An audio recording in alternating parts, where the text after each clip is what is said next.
So good evening everyone. So for today I'll be teaching to how to promote server 2016 to a domain controller. So in this activity we will be able to create our first domain controller for our lab network. So let's start. So there are two ways on how to promote the server, but we will use this one. So kaning sunod sa atong dashboard, just click the add rules and feature. So these are the steps that we are going to follow based on the video Sir Procoros given. So next lang nato. Then choose rule based or feature based installation. Then next lang.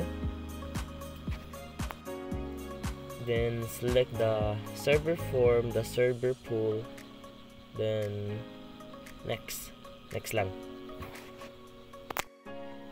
So here we have to click the active directory, then add feature.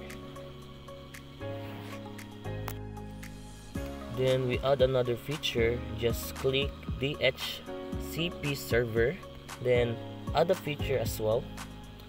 So we had added two roles, so then just click next.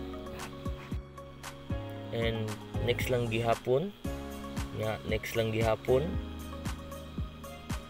Then next pa. Then just install.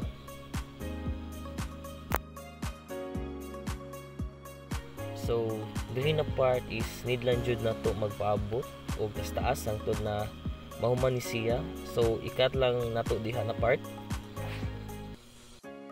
So mana siya, so i-close lang.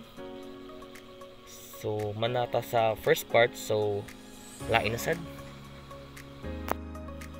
So nabalik ta sa atong dashboard and you can see this warning sign or notification or sa tawag niyo ani, but you have to click on it. Then there is a promotion this server to a domain controller. I-click lang na. Ngayon add ang domain controller to an existing domain, pero papamantaan na, so we need to create a forest, so we have to add a new forest. So the forest here is pwede ka name sa website or simply the domain jud. For example, gamito na to ang domain na gihatag ni Sir na example, ccs.cctc.edu or edu.ph. Dayon next.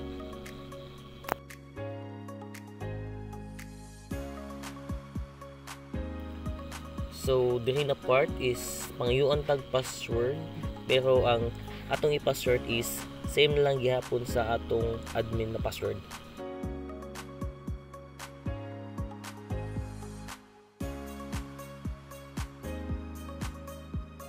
So human next lang. Na next pa jud.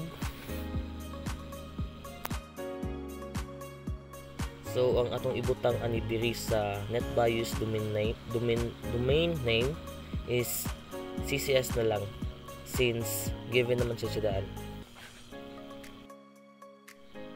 Then next.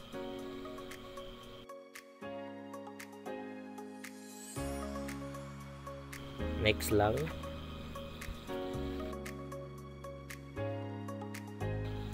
Next.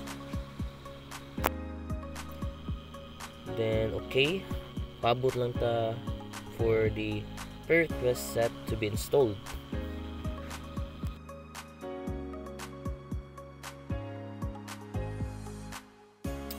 So ignore lang na nato ang mga warning signs. Ang importante is ang kanang check. Then install. So mao ni ang second part sa pag configuration. Paaboton lang nato hangtod sa mahuman ni siya. So as you can see, we have been pop-up message installation, and then the system need to be restart.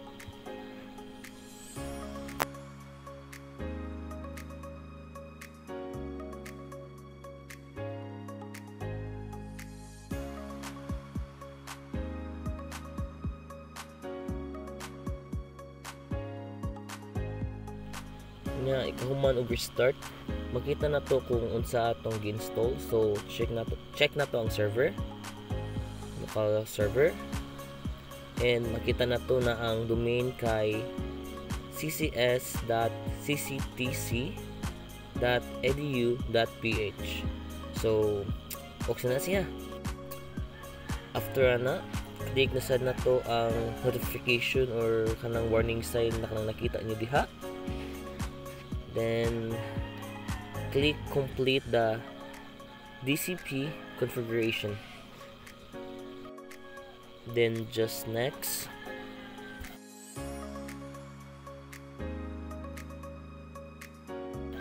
Then commit. Then close lang. So okay na siya. Wala na siya notification. So it means functional na itong server. So that's gonna be all. Thank you for watching.